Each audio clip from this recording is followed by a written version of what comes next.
Hello guys, আসসালামু আলাইকুম। আবারও চলে আসলাম নতুন একটি খাবার নিয়ে। কম সময়ে কম খরচে সহজে বানানো যায়, আমরা চাইলেই ঘরে থাকা উপকরণ দিয়ে এটি বানিয়ে নিতে পারবো। তাহলে চলেন দেখি খাবারটি কিভাবে বানানো যায়।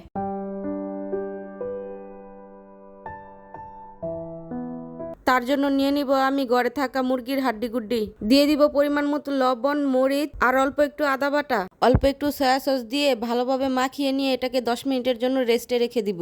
আমরা এখানে নিয়ে নিয়েছি বটবটি, 2 রকমের ক্যাপসিকাম, টমেটো, পেঁয়াজ। আমি এখানে ফ্রাইড রাইসের জন্য, ভেজিটেবলের জন্য দুটোর জন্যই আলাদা আলাদা ভাবে কেটে নিয়েছি। আমি এখানে 4টি ডিম ভেঙে নিয়েছি, আপনারা চাইলে 1টি ডিম দিয়েও বানাতে পারেন একজনের পরিমাণের। এরপর কড়াইতে তেল দিয়ে ডিমগুলো ভালোভাবে ফেটে ঢেলে দিব।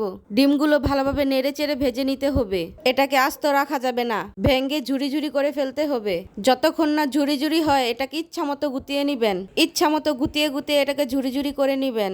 যখন দেখবেন এরকম ঝুরি ঝুরি হয়ে গেছে, ভাজা ভাজা হয়ে গেছে, তখন এটাকে নামিয়ে নিবেন। একটা কড়াইতে অল্প একটু বাটার দিয়ে দিব, চাইলে আপনারা এটাকে স্কিপ করতে পারেন, আপনারা তেল দিয়েও করতে পারেন। এখন দিয়ে দিব ক্যাপসিকাম। ক্যাপসিকাম ছাড়াও ফ্রাইড রাইস করা যায়, আপনারা চাইলে গাজর, বটবটি দিয়েও করতে পারেন। ক্যাপসিকাম গুলো আমি 1 মিনিট ভেজে নিব, এরপর দিয়ে দিব বটবটি, এরপর আবারও 2 মিনিট ভেজে নিব।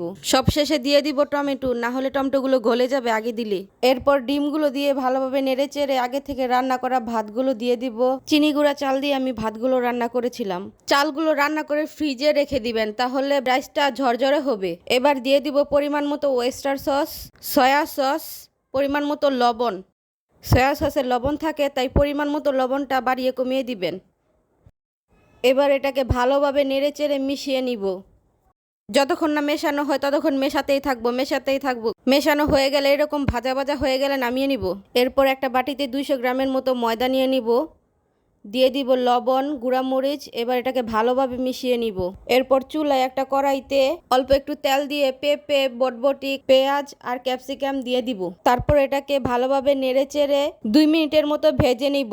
ভেজে নেওয়া হয়ে গেলে একটা বাটিতে 1 চামচ কর্নফ্লাওয়ার নিয়ে নিব, দিয়ে দিব অল্প একটু পানি দিয়ে ভালোভাবে নেড়ে চেড়ে মিশিয়ে সবজিগুলোতে দিয়ে দিব।